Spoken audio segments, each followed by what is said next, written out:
Alright guys, Dominic here for Kit Guru. Your eyes do not deceive you. The Corsair Xeneon Flex is here. I've been testing it all week, putting it through its paces, and in this video I'm going to tell you everything you need to know. If you're sat there wondering exactly what is going on, let me tell you. Corsair has partnered with LG to produce a 45-inch 3440 by 1440 OLED monitor. Not only is it 240 Hz, making it, I believe, the fastest OLED monitor on the market right now, it physically bends. That's right, it has an adjustable curvature that you can tweak to your heart's content. Of course, such a monitor was never going to come cheap, and at a penny under £2,100 here in the UK, this monitor really is only for the most cash-rich of enthusiasts. If that is you, however, could this be your endgame? Let's find out.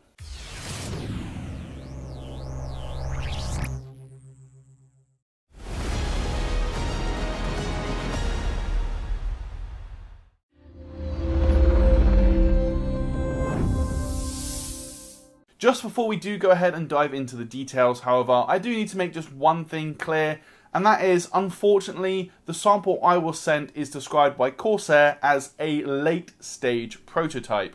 And that means there are some things that are likely to change before the Xeneon Flex enters mass production, which we are told is starting as of next week.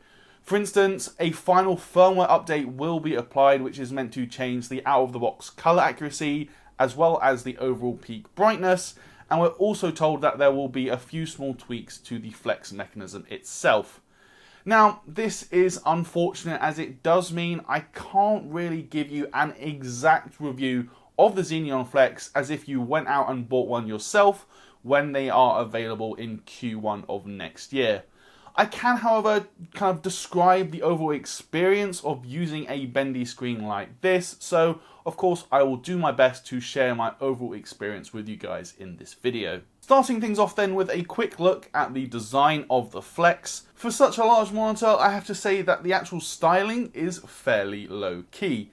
It's entirely black for one thing, with just a few of Corsair's triangular design elements, and they have also ditched the large base from previous Xeneon monitors for a more traditional V-shaped foot. Of course, the flex mechanism is immediately obvious on the back, with two large brackets that run the length of the panel. This does also mean that the ergonomic adjustments of the stand itself are very limited.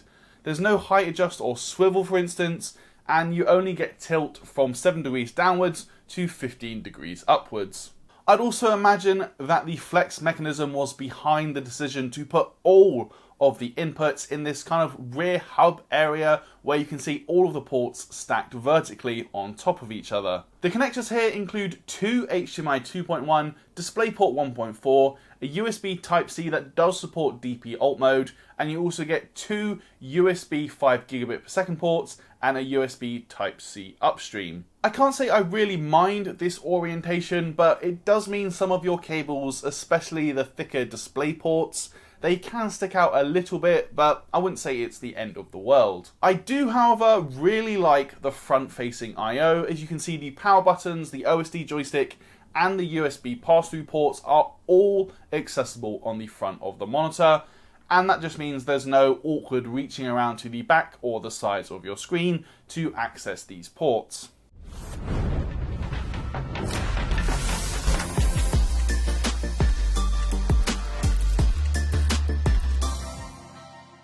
Enough of all of that though, we are all here for the flexing, and to be honest with you guys, it's actually very simple to adjust the curvature of this display. For starters, you need to use the small handles on either side of the panel. Now these are retractable, so you just use a small button to release them, and then you can pull them out from the back of the screen. Once they've clicked into place, and being careful not to put your thumbs on the panel itself, you can simply pull the screen towards you and watch as it begins to curve. Once you have reached the maximum 800R curvature as well, both sides of the screen will produce an audible click, so you know that it has gone all the way. I have to say, it does feel a bit disconcerting to physically pull a monitor especially as it does actually require a fair bit of force to get out to the maximum 800R curvature. However, Corsair does reckon that the actual flex mechanism is rated for between 10,000 and 15,000 life cycles. So that would mean if you flexed it 5 times a day, 7 days a week, it should last you over 5 years. And of course, it is covered by a 3-year warranty. My other main piece of feedback about the flexing is that it can be hard to ensure both sides are set to the same curvature, as you can actually adjust them independently. This means you could actually bend the left side of the screen but leave the right hand side completely flat, though if you do want to pull out both sides, I wouldn't say that there were very clearly defined steps to the actual curvature. Now, Corsair did tell us that this is something they're working on improving for the final retail version, but that does mean I won't actually be able to tell you what that feels like. All I can really say is I do think the steps need to be more defined than what I have here. The last thing to say on this is I also think the handles themselves could be improved. They do feel a little bit wobbly as there is a bit of play in the retracting mechanism. I wouldn't say it's a deal breaker, and they did still work fine in my experience, though as they are also made of plastic, I don't think this is the sort of thing you'd want to be worrying about if you just dropped 2.1 grand on a monitor. So potentially this is another area for Corsair to improve things. As for the panel itself then, as a quick reminder, this is a 45-inch 3440 by 1440 240Hz OLED screen. And to be completely honest with you guys, it has absolutely blown me away. We were, however, told that the firmware on these late stage prototypes is again going to change for the final mass-produced units, so the factory calibration is going to change, and Corsair even told us that they're hoping to get the HDR brighter by up to 200 nits for the peak figure. Now, based on my testing with the Spider X, I can see why they would want to improve the factory calibration. I tested the screen and it had an average delta E of 2.83, which isn't great by modern standards, although for gaming I have to say it is still a very punchy and saturated appearance. As for brightness in SDR mode as well, one thing that is a key factor for all OLED screens is the APL, or average picture level. Due to how OLED technology works, the more white that is shown on screen, the more pixels have to turn on at full power, so the dimmer the image gets. The Xeneon Flex actually does pretty well here, as there's not a huge change in luminance once you get beyond a 50% APL.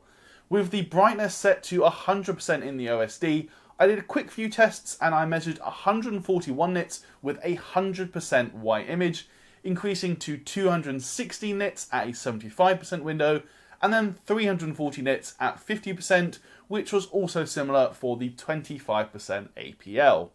There is, however, a brightness stabilizer feature in the OSD, and this essentially acts as a hard limit on the brightness. So once this is enabled, you wouldn't expect to see any difference in the overall luminance, regardless of the APL. In practice, I actually found this mode worked perfectly, as it hit 151 nits at 100% brightness, and that was consistent across all the different window sizes I tested. If you are someone then who does find luminance changes to be a bit annoying when using default settings, the brightness stabilizer setting is a great way to eliminate all of those, but at the cost of overall peak brightness. OLED technology as a whole though does have a number of key benefits when it comes to gaming, and response times is an absolutely fantastic example of this. Using the open source response time tool as developed by Tech Team GB, I saw consistently sub 1 millisecond response times when using the Xeneon Flex, and that was regardless of the refresh rate, anywhere from 240Hz all the way down to 60Hz. Now, you might notice some overshoot present in these response time charts. I have to say it was absolutely not noticeable in the real world, but I did take a closer look at the measured light levels, and it does seem like this overshoot is caused by a slight fluctuation in luminance. Again, this wasn't visible to my eye, but it was picked up by the open source response time tool and also by our SpiderX, as our initial gamma results looked very wonky, as you can see here. As for the real world gaming experience though, there's not a whole lot I can say that doesn't sound like massive hyperbole, but using a 240Hz OLED screen really is an absolute pleasure. While the jump up to 240Hz itself in terms of the overall smoothness of the image is one thing, I really do think the increase in motion clarity at 240Hz, even compared to something like 120Hz OLED TV, this really is the key benefit in my opinion. I'd even have to say that this is the most motion blur free gaming experience I have ever had, and it really does just make games look absolutely fantastic. You will, however, still see a bit of blur at lower refresh rates due to the way an OLED screen grabs and holds an image for the entirety of the refresh rate window. So if you're gaming at 60 FPS for instance, then things won't look so clean. I guess it really goes to show just how much of a beefy PC you will need to drive a 3440 by 1440 monitor at 240Hz. I do have to say, however, that this is an area where DLSS 3, the frame generation feature, really does come into its own. I actually did a bit of testing installing a 4090 into my PC, and I dived into Spider-Man Remastered, and there I have to say the experience really was very, very good. So again, that just goes to show where DLSS 3 could be a factor in really pumping up those frame rates. By now though, I'm sure a lot of you guys are wondering about the combination of screen size and resolution. I have to say that when I first heard about the Xeneon Flex offering a 45-inch panel but with only a 3440 by 1440 resolution, I was a bit worried about just how sharp the image would look. After all, this is what a 34-inch 3440 by 1440p screen looks like, and here you can see just how much larger the Xeneon Flex is, despite keeping the same resolution. As it turns out, overall pixel density of the Xeneon Flex is basically identical to that of a 27-inch 1920 by 1080 display, which many would consider to be on the soft side. I personally did find it to be on the soft side when browsing the web or doing anything text heavy, and unfortunately that's not helped by some noticeable fringing around text as a result of the OLED's RWBG pixel substructure. For gaming though, I have to say that the extra screen space really was much more of a factor for me, and it definitely helped with the overall immersion, so I can't say I actually noticed the lack of sharpness too much while gaming. I also generally prefer to game on a curved screen anyway, so typically I had the Flex pulled out most, if not all of the way. HDR is another high point of using this screen, though again, Corsair does tell us that the final firmware should improve things further up to a peak brightness of 1000 nits using a 3% APL, when right now it's around the 800 nit figure. While I obviously can't verify those claims yet as I don't have a final firmware, the thing I would say is that in my view, OLED really is the king of HDR, simply due to the fundamental nature of the technology. There's no dimming zones as each pixel is its own light source, so you don't get any blooming or haloing, and of course with OLED, contrast is going to be the absolute best it can be. Other points to note include adaptive sync, and while Corsair does claim that it is G-Sync compatible, it hasn't been officially certified by Nvidia yet. However, I did most of my testing with an RTX 3090 and then switched to a 4090, and I didn't have any issues with G-Sync enabled, and of course it is also certified for AMD FreeSync Premium. Viewing angles are very strong as well, as is typical of OLED technology, as I noticed very little color shift even at extreme angles. Of course, there's no backlight bleed either, as this is an OLED panel, so there's no backlight. Speaking of OLED, for the final point to make, Corsair does include a couple of burn-in prevention features. The first is called Orbit, which will actually shift the image on screen by 1 pixel every minute in a clockwise direction. And then we do also see an image retention refresh option within the OSD, and that runs every 8 hours when the screen is turned off, or you can manually enable it. So what we have here then with the Corsair Xeneon Flex is undoubtedly a top quality panel. But for the main selling point of this screen being the flex mechanism, how much that's actually going to appeal really will come down to personal preference and your planned use case. Being completely honest, I'm just not sure how many people actually use the flex aspect of this screen. Yes, it is very cool to try it out, but for most of my testing, I got it into a comfortable position and just left it there. Of course, some people may look at this and think it is the perfect solution to their problems. They might want a flat screen for design work by day, but then a curved screen for gaming at night.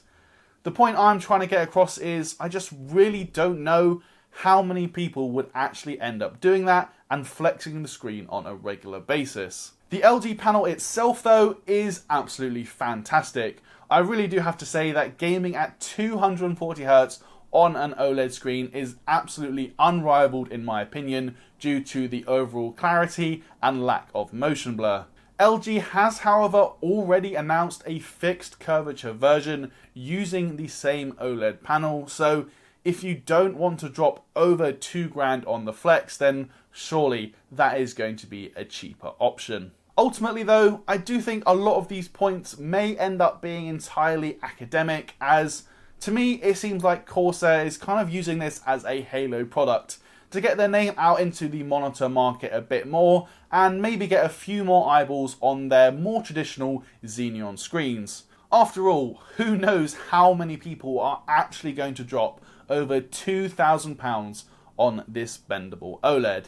It is undoubtedly a quality showcase into what OLED technology can do, but the target audience is a niche of a niche.